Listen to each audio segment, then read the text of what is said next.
Great. Welcome so much to Digital Humanism, How to Put Humans at the Center of Emerging Tech.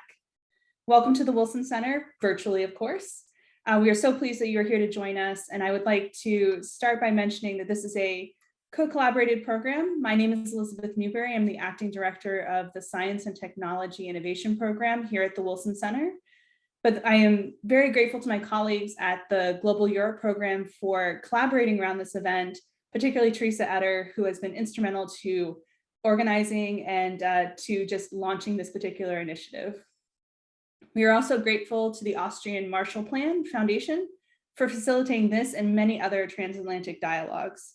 We're grateful for partners like that who can help us really amplify key research initiatives and key research agendas, such as the question that we'll be addressing today, which is surrounding digital humanism, a relatively young initiative, but one that is really trying to address how we can put people first at the center of technology practices. The question that we'll be interrogating today specifically is how can the US and Europe advance inclusive and democratic technologies where people are at the center of the conversation? I'm joined today by a very illustrious panel. Hans Werthner, who's the co-founder of the Digital Humanism Initiative and also Professor Emeritus for e-commerce at TU Wen, sorry. Alison Stanger, who's dashing from class right now at Middlebury College, a professor of international politics and economics at Middlebury. And then Hannah Metzler, a postdoc at the Computational Social Science Lab, Complexity Science Hub in Vienna. So we have a very wonderful panel that's coming from both the US as well as Europe, trying to interrogate, again, digital humanism here. First, we'll join with a welcome from Michael Stampfner, Managing Director of the Vienna Science and Technology Fund. And before we dive into that, I would just like to point out that if you have any questions for the panel at any time, please put them into the chat below. We'll be definitely incorporating them and making sure that this is a dialogue that's very useful for all of our audience. Without further ado, can I pass the mic over to Michael? Thank you very much. Here in Vienna, it's sunny afternoon. Thank you to the Wilson Center and to the Marshall Plan Foundation for making this possible. The Vienna Science and Technology Fund is a private non-profit funding organization here in Vienna to support research and to run a number of topical programs, and digital humanism is one of it. Why are we doing that? We are loving the digital world. We're loving also the transformation process. We think our civilizations can evolve further and become even better. But as Elizabeth has already said, with humans, with the strong entanglement between humans and machines, but with humans first and humans having the last say. With a society also in mind and not only a libertarian view on individuals. Individuals are very important, but society as such, the fabric is also very important. And also not only, as we have heard from big tech a lot of times, with good intentions, but also with good rules and good regulations and a strong ethical framework. How to achieve this, I will in a minute give you a short overview of what's going on in Vienna, and then Hannes will also go into more detail here. Why are we doing this? Because we think that it's very important, and we have a few examples here then in the panel of a growing community of computer scientists on the one hand, and social scientists and humanity researchers on the other hand, who team up to think about the fundamentals, about the assumptions, about theories, about practices of the digital world in a context of a good society and a good life.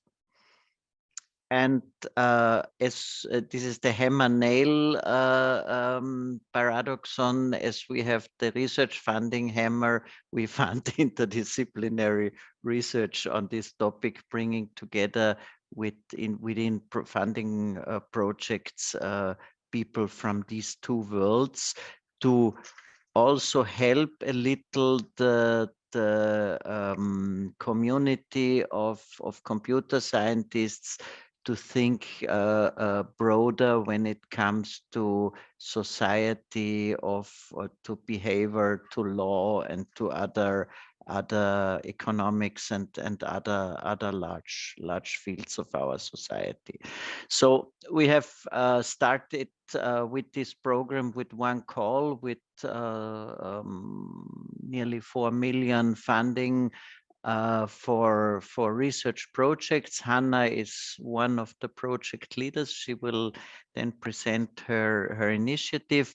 There are other projects, some on digital humanism and work, some on digital humanism and youth, some on digital humanism and information slash disinformation, misinformation, some on how to better organize content, and a few others. So I won't go into detail here.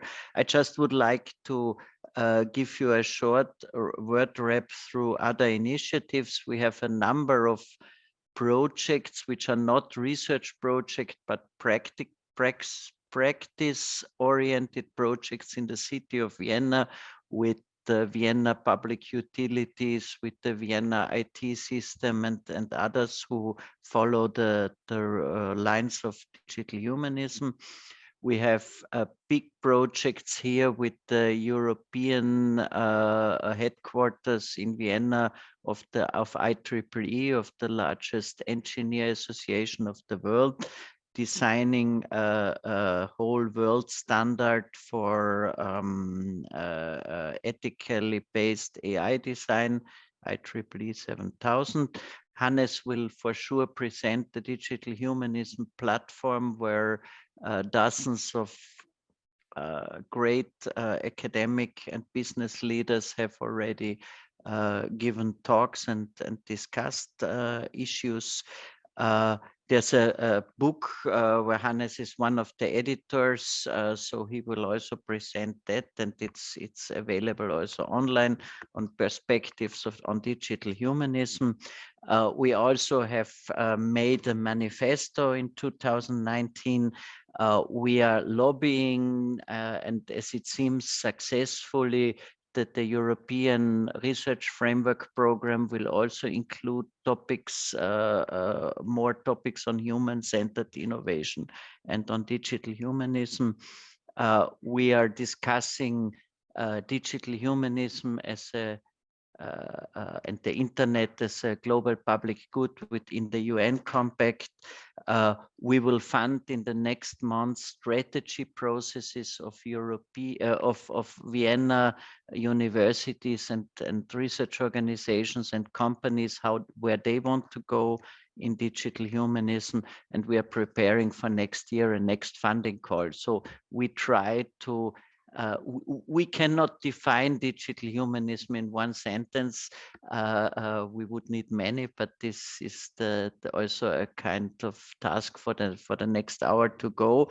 But we want to start a lot of initiatives. Also, we would like to see in the next years some theories growing how a digital society might work well.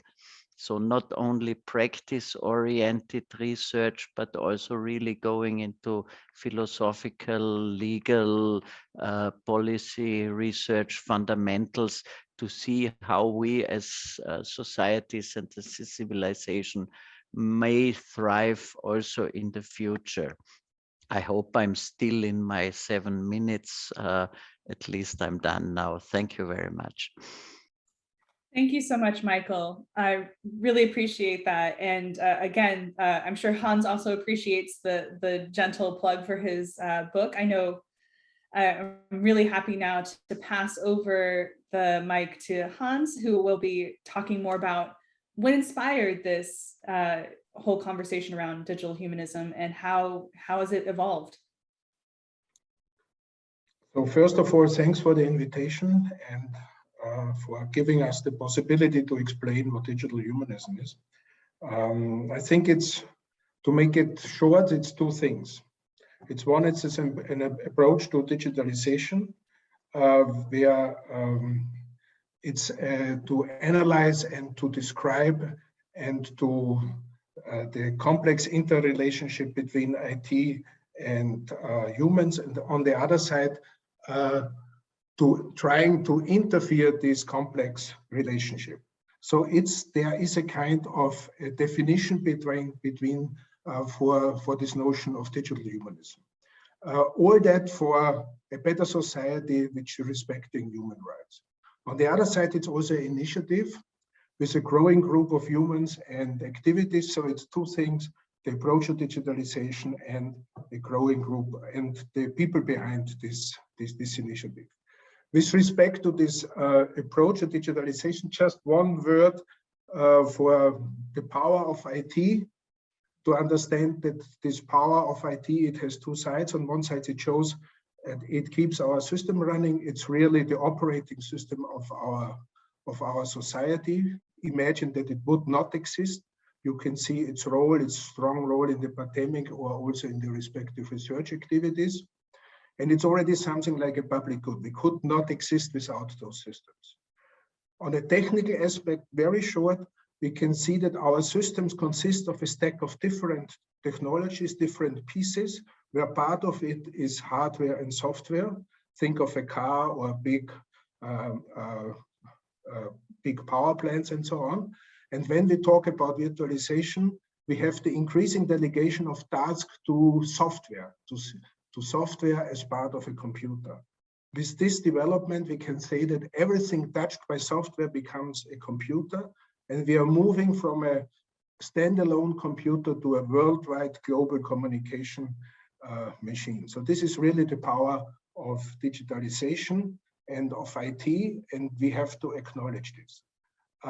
The second part is that we also have many different critical issues related to that. Those issues are mutually dependent on each other. Just to mention some, it's the monopolies and the concentration in the web. We have the issue of sovereignty or the role of states when they are confronted with those big platform companies. We have those echo chambers and fake news, which was already mentioned by Michael. We have the role of AI and decision making. What is really the role of the human with respect to that? What should be decided by machines? What should be decided by humans? We have privacy and surveillance issues. And we also have the issue of automation and the work situation. What is really also the context of the future human work in this? So this is both of these things. We have the positive sides and we also have the critical side. And this led us to the first workshop on digital humanism in 2019 in Vienna at TU Vienna, where we had over 100 participants worldwide, coming from different disciplines, from informatics, computer science, up to philosophy, history, or anthropology. And there we had the result, the Vienna manifesto on digital humanism, which really also somehow gave a definition what this digital humanism is about. At the center is really that we should design and implement technology according to our values and needs. So it's broad. We are the designers and the developers of this.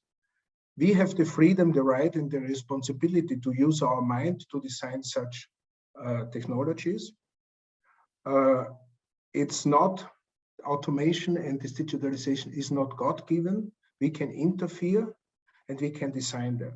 So this is also in contrast to digital humanities, which is very often we are mixed up with digital humanities, where it's really the use of IT tools and paradigms and systems in the humanities studies. So there is a digital humanism is a broader approach to designing a future, a digital future with respect to human needs. It's also, as I said, a group of people. We have an international core where we have over 30 participants already in our program committee working together. We had since 2020, we moved online with the pandemic, which for us, it was also, we had the possibility to have our online lectures. We had 25 online lectures and 4 workshops on different issues like AI and ethics, on work situation, on surveillance, on European policy in contrast to American policy. All this is available online. It's 70-hour online accessible lectures and videos. You can have access to that, and it's freely available.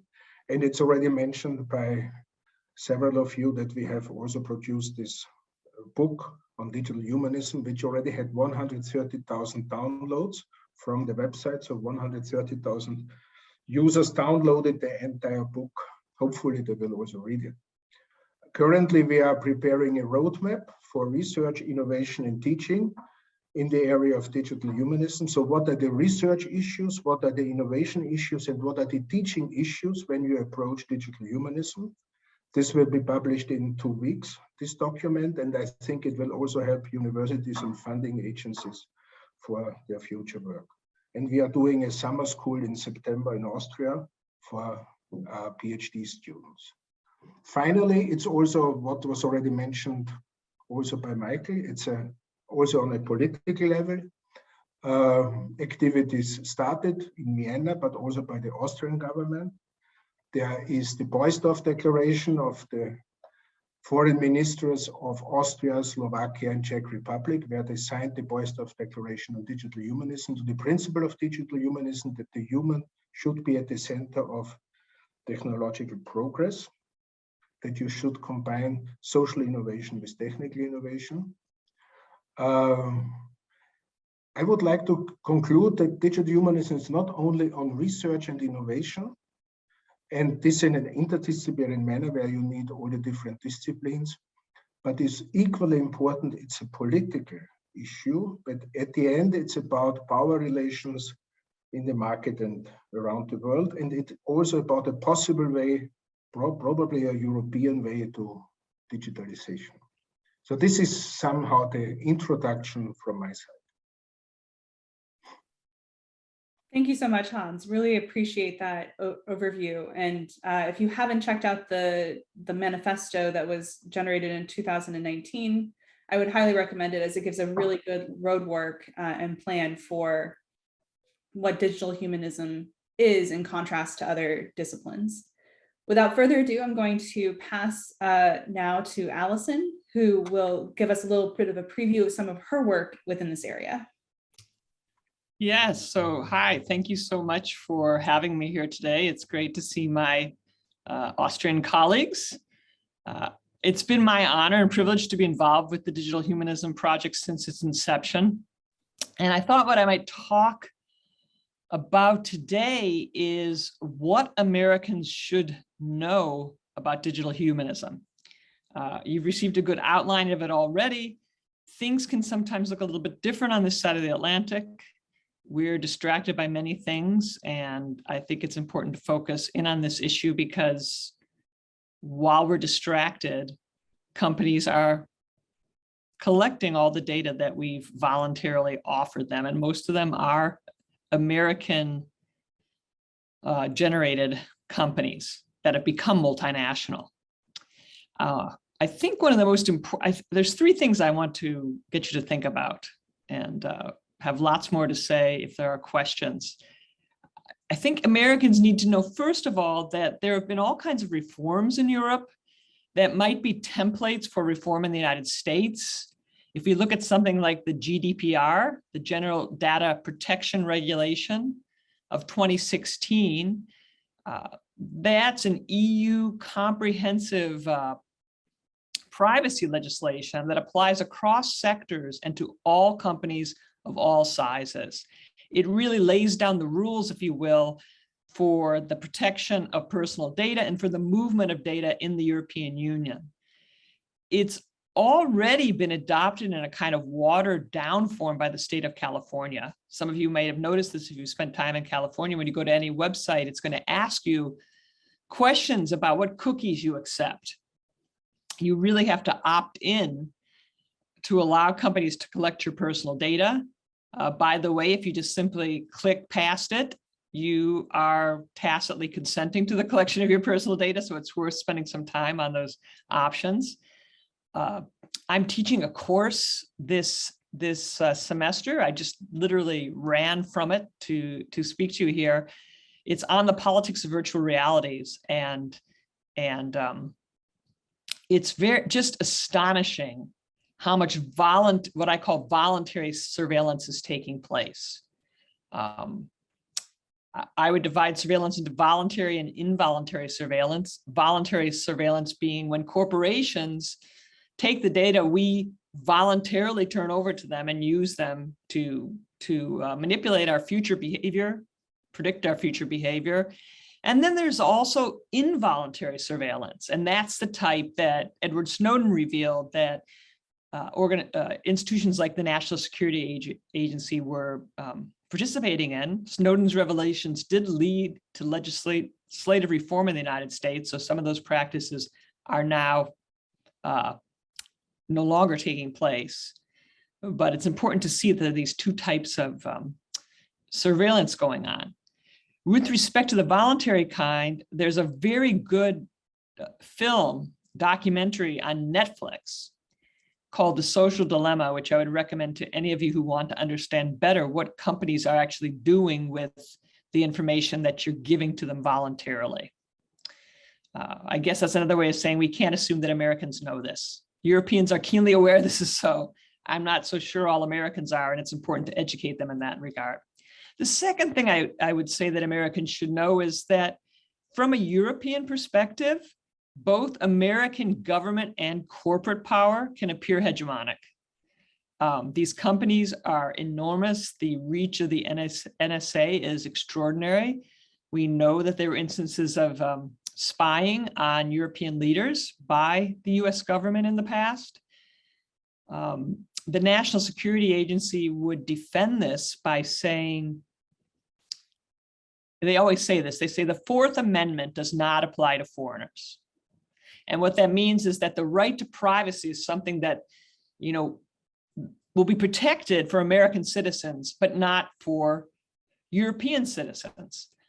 I think it's a really interesting question to ask today. And we should think about whether the Fourth Amendment should be extended to Europeans who are actively collaborating with us to defend freedom, and particularly with the Russian invasion of Ukraine. Maybe it should apply to all Europeans too. I don't see why it couldn't. That's something to think about. But one point I would make here is there's a lot of exaggeration in the public media about what US government institutions like the NSA are doing as far as harvesting information. I would just say to you here, after spending a lot of time talking to the senior leadership of the National Security Agency, and if you're interested, I wrote a book on whistleblowers where you can get all kinds of information on that.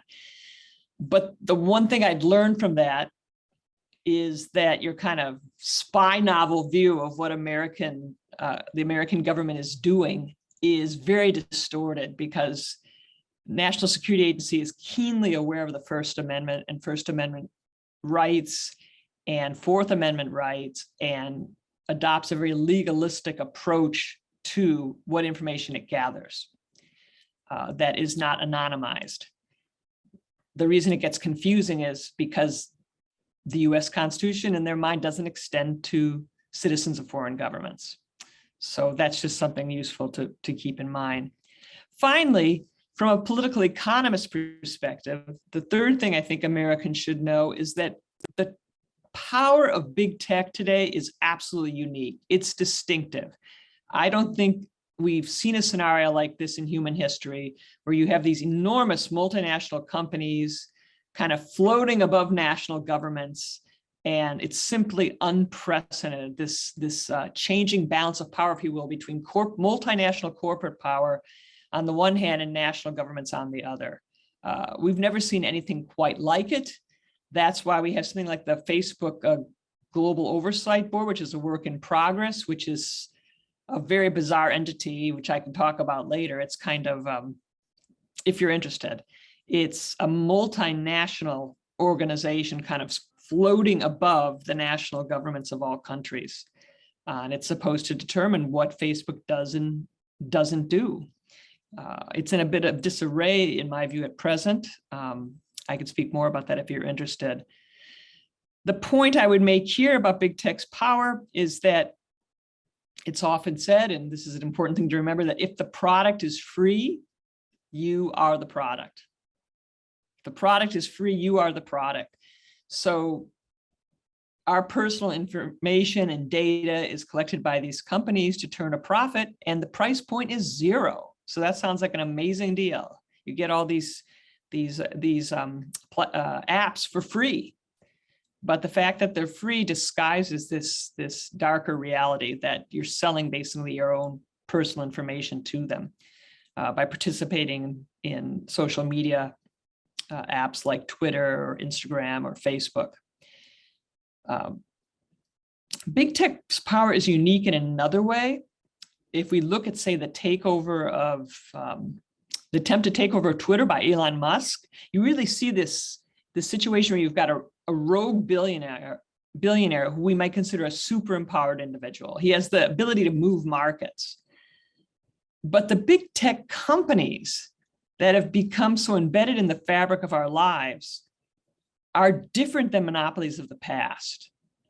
Not only because they're a great bargain, there's no monopoly pricing here. Consumers get things for free. But they're different in two respects, I think, and I just want to emphasize this. These companies have more tools for persuasion than just cash.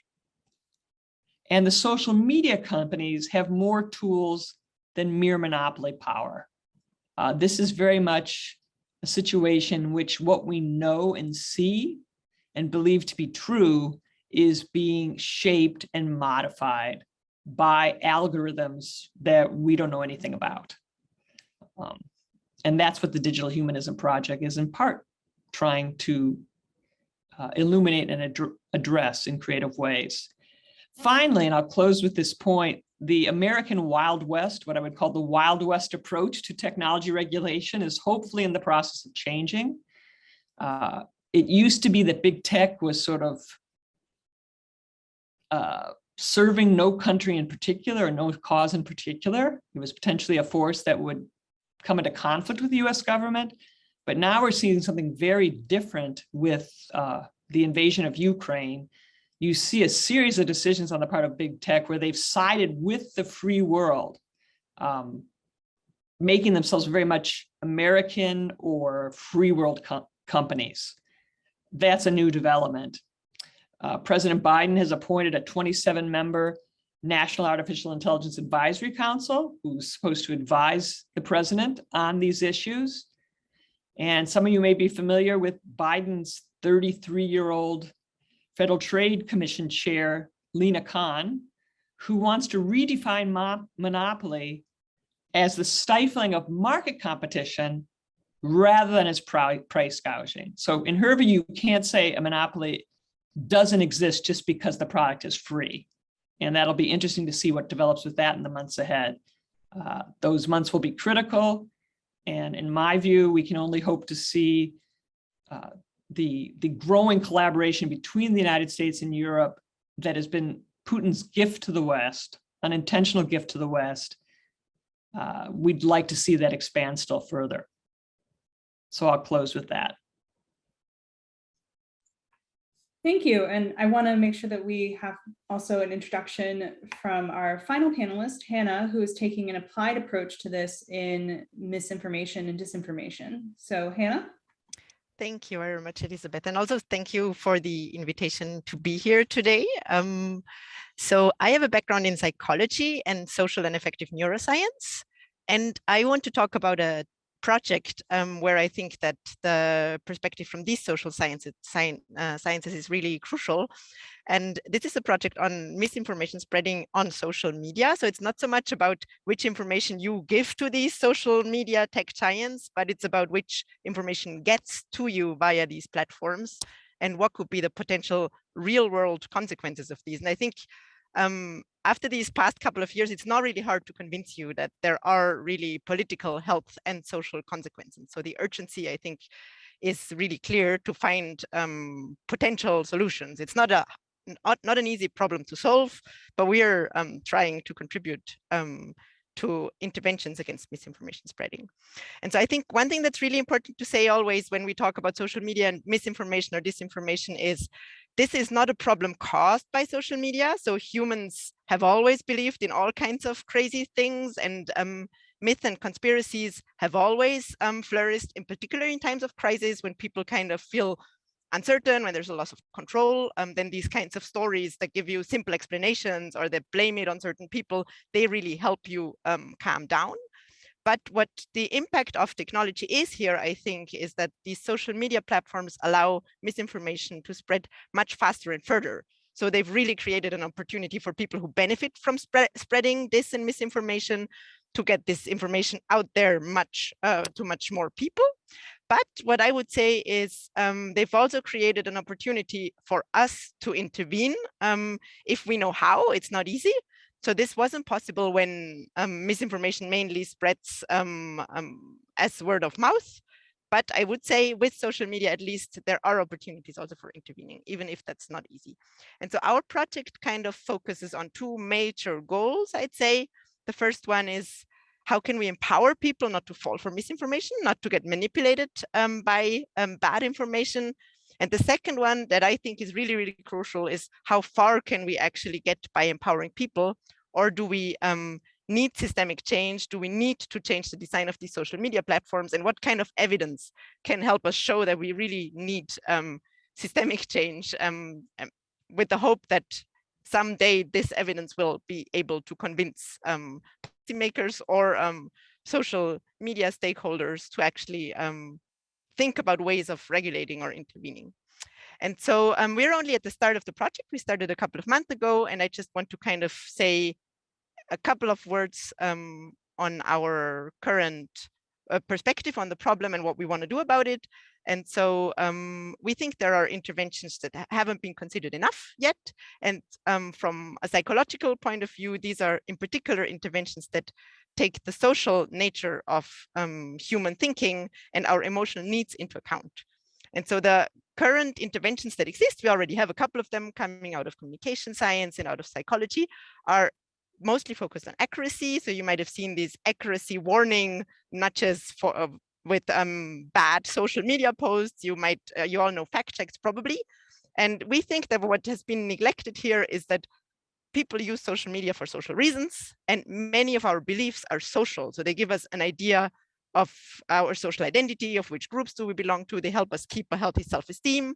And if we don't think about these social reasons that people have to believe in things, we're probably not going to make as much progress. And the second reason to focus on social and emotional reasons is that the algorithms on social media are really, probably, we don't know, because as Alison already said, the algorithms aren't transparent, but they seem biased towards emotional information. So extreme events and outrage spread really fast.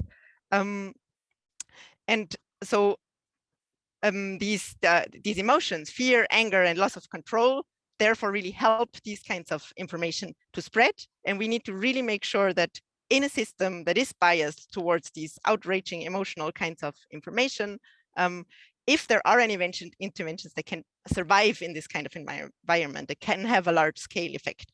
And so that's kind of the two goals of our project. We want to test different interventions in online experiments that focus on these social emotional motives. And the second part is we want to create computer simulations of social media networks where these interventions are implemented and see if they stand a chance of actually having a large scale effect with these biases towards emotional information. I'll keep it short and therefore end here. I'm really happy to talk about the concrete points of how we're actually trying to approach all of these different questions. Yeah, if you don't mind, just a quick follow-up. What would be some examples of some of the interventions that you're focused on, particularly from a lens of this socio-emotional perspective, and bringing that social element back into social media, as it were? And what could they look like in practice, particularly considering we're here to talk about digital humanism and the emphasis on putting people first as far as these developments? Yeah, a really, really good question, and also really hard question. That's kind of what we're trying out to figure out right now, which might be the most promising interventions. And so, like, one first idea we've had that we will try out is adapting a strategy that's called inoculation against misinformation to these social and emotional processes that are going on. So inoculation is basically something like a vaccine against misinformation. So protection, like a vaccine, works best if you get it before you see the bad information. And so inoculation basically means you explain to people which strategies spreaders of misinformation might use to trick you into paying attention and sharing the news they want to see spreading. And so we want to basically just explain in short videos the emotional processes that make people vulnerable to fake news and why, therefore, spreaders of disinformation might use these. And we hope that that this will help people to become kind of emotionally skeptical. So when they notice that a piece of news makes them particularly emotional, that they take a brief moment and think about it twice before they share. And other things that might be even easier, where we need less even of users' time, are simply emotion tags, like the warning tags about accuracy that we all already know. So this might be like analysis tools that analyze the content of a news article for emotionality, and then basically just before a user decides to share, asks them briefly or tells them briefly, it seems like this content could make people really angry or really anxious. Are you really sure you want to share? And we know that adding friction, like adding a little effort that people usually don't like, can really reduce the sharing of misinformation. And here again, we'll see if this works with emotion. Thank you so much. I really appreciate that perspective. The inoculation theory is something that I know that our own on this side of the Atlantic, we're really focused on and trying to incorporate public health models into disinformation. But maybe that's a different panel for a different day. I really appreciate it. Okay. So I want to remind folks that if you have questions, please feel free to put them in the chat. If you wouldn't mind identifying yourself and where you're from as well. We're not capturing that. It's more, again, to make this more conversational and making sure that we're talking as people to people. So please do put your questions in the chat, but I'm going to take a moderator privilege and start out with going back to more of the Vienna manifesto, Hans, that you brought up before. One of the first core principles of that is digital technology should be designed to promote democracy and inclusion. And I think that's a common thread throughout all of yours. It's a very optimistic perspective on what we can do and how technology can really enable people. So I was wondering if you could dive into a little bit more on how we're seeing, in part because of the digital humanism perspective, this promotion of leveraging technologies to promote democracy and inclusion. And Hans, would you mind maybe giving some backstory into why that's the first principle, or how you're seeing that manifest in the field? Thank you for this question. I just wanted to, and this was a remark I had when Alison was explaining her point of view, and this is related also to your question, or Elizabeth, is that really the web, and especially the recommender system, what was also mentioned now by Hannah, is that it transformed us from a citizen in this, let's say, in these tools, to a consumer. And this is, I think, a fundamental change, so that we are really, we are reacting to some signs where we react like consumer and not as citizens. But what I really would like to say is that there are approaches that you could somehow design those tools for participation.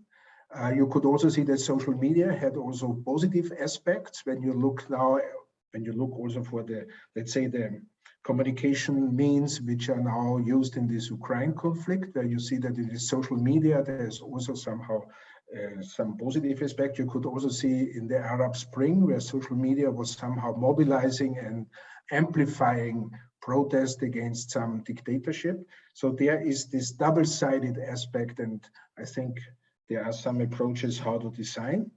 For example, we had this Zakati Gakis in our lectures, who really showed an approach where how you could really implement participation means.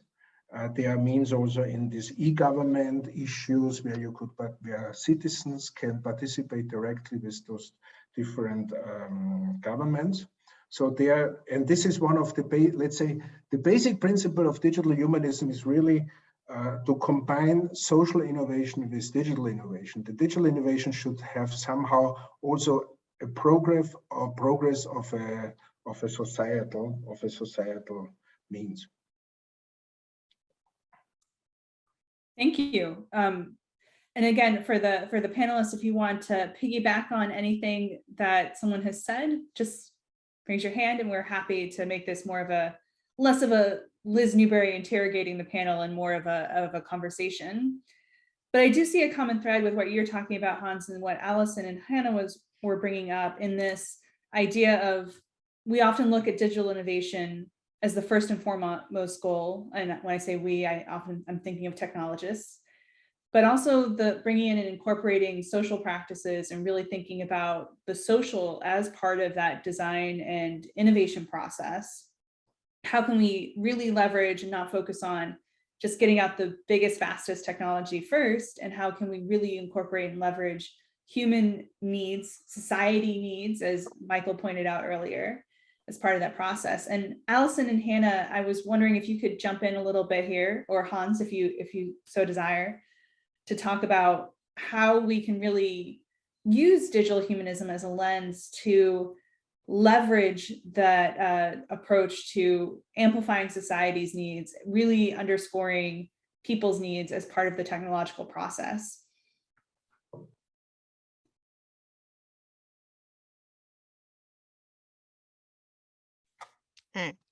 Alison, you're muted, but I guess that was a, do you want to go first?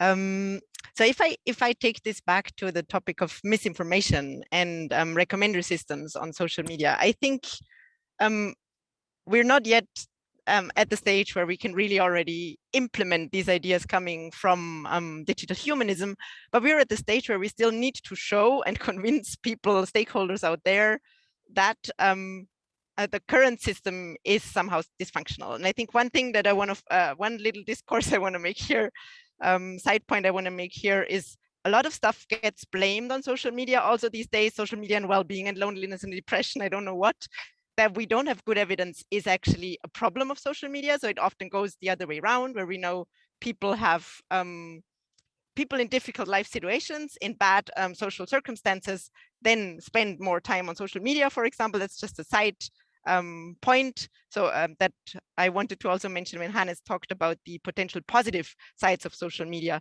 So there aren't, a lot of stuff gets blamed on them, and it's not all just social media.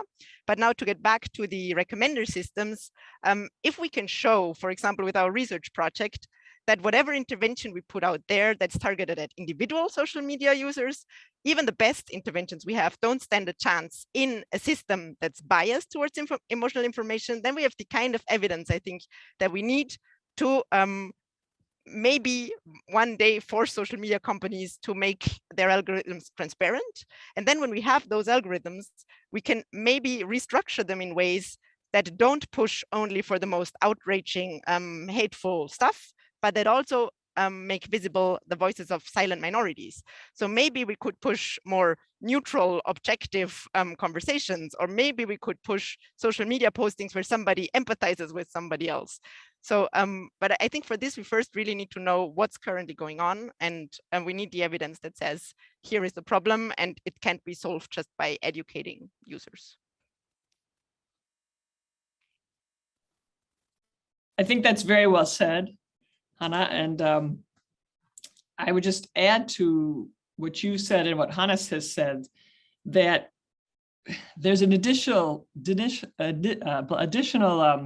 to this, which has to do with democratic sustainability and the way these systems seem to be undermining democracy itself. So we need social innovation and digital innovation, but perhaps also governance and innovation. And here, I think there's a real role for cooperation between the United States and Europe to play in combating some of the more pernicious elements of social media and on polarization and extremism in both the United States and Europe. Just to give one example, I don't understand why, Facebook or Twitter or any of these entities should be accepting foreign ads, during US elections. I mean, I think you could definitely regulate the IP addresses of where those ads are being purchased and probably eliminate a lot of the negative content. That's one thing we can look at. The other thing I would mention is that, and I can't read my notes here, that it's interesting. This point about algorithmic transparency is so important, because if I could know what the algorithm was for my news feed on Facebook, I could adjust it to get just what I want. I can tell you right now, it's not giving me what I want. What I have noticed is that it's changed dramatically because they changed it to try to be more focused on friends and family. Well, I have a group of political scientists that are on Facebook, and I get a lot of my good articles on Facebook. So I've now encountered this bizarre situation where I go on Facebook and it tells me, you're all caught up. And I haven't been on in a week. So I don't know what they're doing with the algorithm, but it's clear I have no control whatsoever over it. And that's just a really interesting element of all of these algorithms. There's another story I guess I would tell where YouTube, the designers, I think it was a European who designed the recommender algorithm for YouTube videos. And they realized it was sending people down rabbit holes that led them to become more extremist, right? So they changed the algorithm to make it so that people would see a greater variety of videos. They wanted to expose people to varying points of view. And one result of that was we had a shooter at YouTube, because when YouTube changed its algorithm, it wiped out this guy's livelihood. So there are all these interesting dimensions to it, but I think they all could be solved by giving users more control over the algorithm itself. I don't understand why I can't control that dial. Well, I understand why. I just think you'd solve a lot of the problems with algorithmic transparency. I would like to add a short note, because there Sure. are approaches in computer science with this participatory design approaches. This is also in line with this IEEE standard for putting ethical consideration into software design. And there are some researchers also in the US, when you look at Ben Snyderman, for example, of the human-computer interaction, putting the human at the center, putting the human into the loop. And also David Danks, for example, showing how you could, in each step of an AI application, from the early requirements up to the implementation, put the final users, the context, and the different stakeholders into this loop, while designing such applications and also avoiding harmful applications. There is one limitation in this participatory design, that it's looking at the users.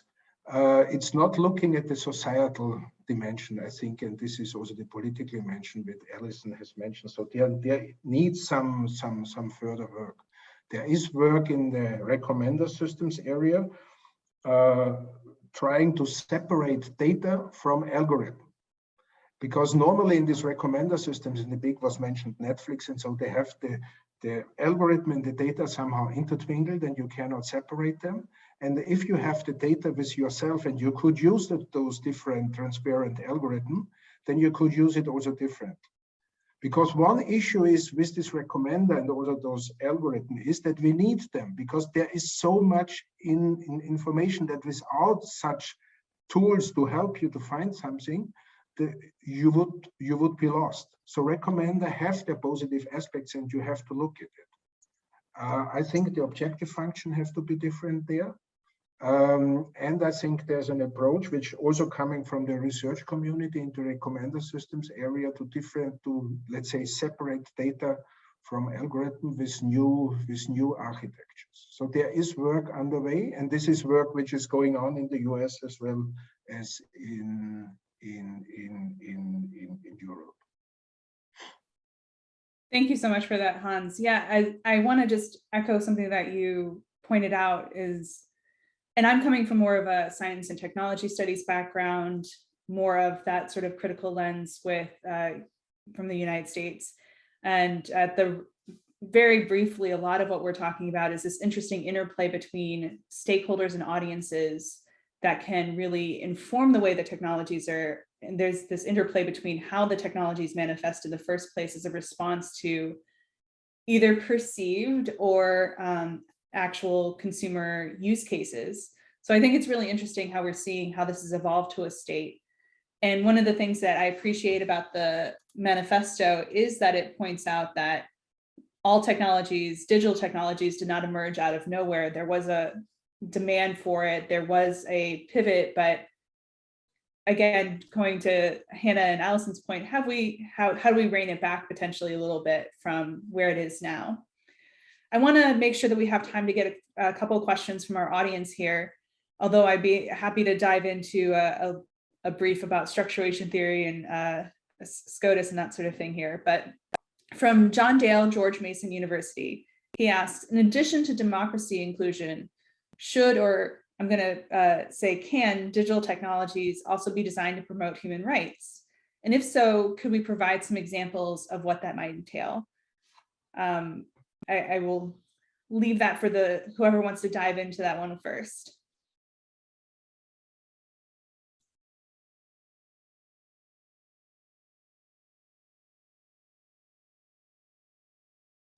Allison, I think you were speaking, but muted.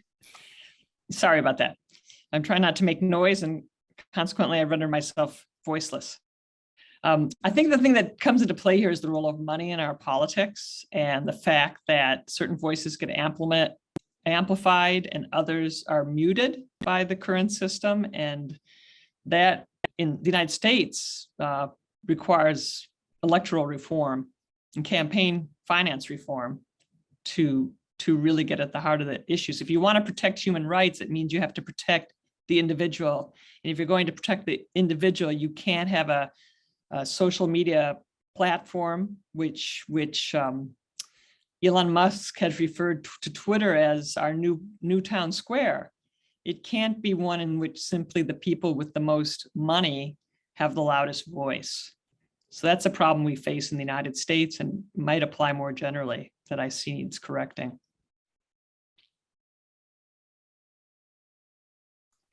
When I can jump in from this human right, I think this is an important aspect. I think I would like to remember that we still have something like a digital divide, that we have very big regions with little access, and this digital divide is not only on a worldwide scale, it's also within developed countries. So it's also related with skills issue and education. So it's accessibility, also skill accessibility, so that we can really use it for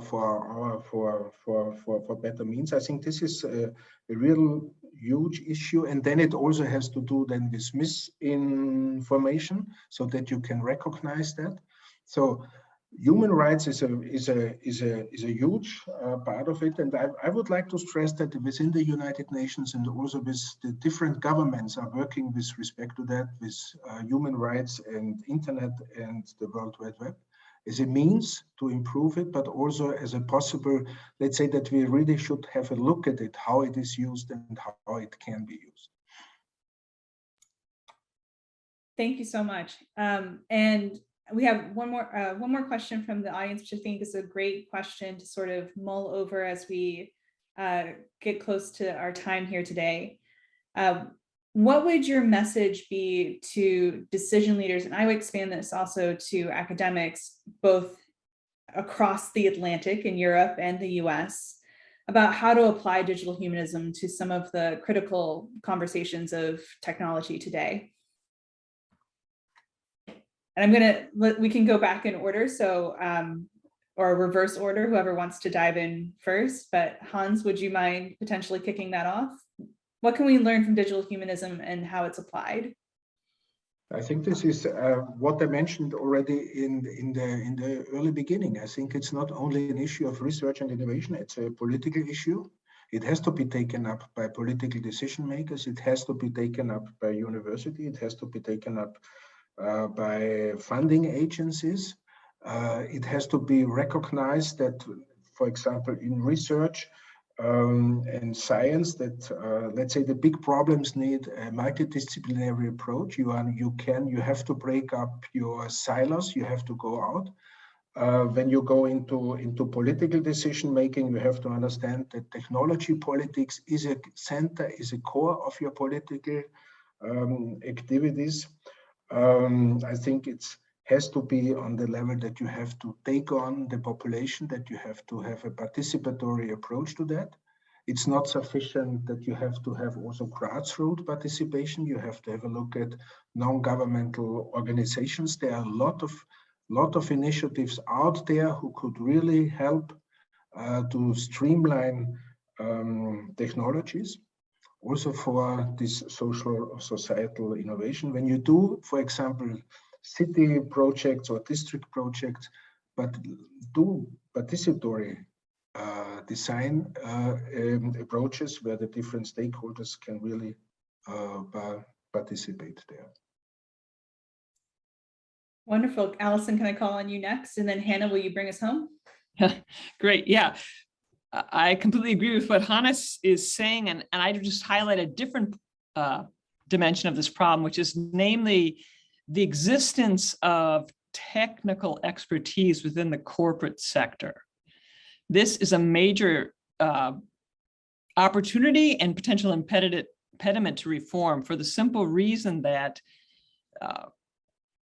the private sector is better educated on these issues than government. Yet government is supposed to regulate the private sector. And indeed, you have Facebook advertising publicly that it wants to be regulated. So to me, this really comes down to a matter of educating non-engineers and also the general public about these issues, because it's a very dangerous situation where government is turning to corporations who are out to make money, and they should be. That's how a free market system works, to help them devise reforms for these corporations. If you look at the National Intelligence Advisory Council, for example, it's disproportionately populated by people primarily employed in industry. And I think that's great. It's a first step to get people collaborating. But I really think it's important that we educate the citizenry about this. And in this project I'm co-leading at Stanford called the Theory of AI Practice Initiative, we've recently changed it. We're trying to build a field in what we're calling hybrid intelligence engineering. And we chose the term specifically engineering because we all want to bring people from different disciplines into the room. I want humanists talking to scientists and engineers. But I think that's a two-way street. Humanists need to learn more about technology in order to play the appropriate role in this conversation. And so that's an educational challenge, I think, for all of us on both sides of the Atlantic. All right, I tried to round this off. Again, I'll focus a little bit on the topic of misinformation here. I think a message I would want to get out to academics in general is to really, really think about social impact and not a realistic social impact. And so that means not just does this topic sound important and is a funder going to believe that this is an important topic, but what I'm really realizing right now, setting up this research project, there's so many potential interventions out there in the literature that just don't stand a chance of ever being practically implemented because they're complicated. People will not want to take the time and all of these things. So I think it's really crucial we focus on what's really practical and what might actually have social impact and who needs to hear this and in what form do they need it, so that maybe one day somebody's going to listen. And what I would want to get out to the public and maybe policymakers, I don't know, is I think evidence is really crucial here. We need to do this carefully. We really need research. And I think I want to just give one example for this. We had this one study trying to dissolve filter bubbles to expose people to opposing information, and it really backfired. So people got more extreme by listening to more people from the opposing viewpoint. And so I think we really need evidence. We need to know what causes what might really help before we just assume that social media is bad in a certain way, and really be considerate about this, question your beliefs and be careful. Yeah, I really appreciate that we've honed in that there oftentimes right now with technology, we have a dichotomy set up as good or bad, or it's a science-based discipline, or no, where I'm a humanities, whereas this conversation has really emphasized a lot of cross-collaboration, a lot of gray area that we can gather around within the umbrella of digital humanism. Unfortunately, that is all we have time for today. I want to thank our panelists for joining us. Hans, Allison, Hannah, thank you so much. It's one of those cases where I wish we had just a little bit more time to dive a little bit more deeply into some of your research agendas here. But if you would like to follow up, their bios are all posted onto our website. So please do feel free to pursue that. And once again, I want to thank my colleagues in the Global Europe program here at the Wilson Center, and also our partners at the Austrian Marshall Plan Foundation for helping us facilitate this dialogue. I hope this is not the end of the conversation, but again, thank you so much for joining us today here at the Wilson Center.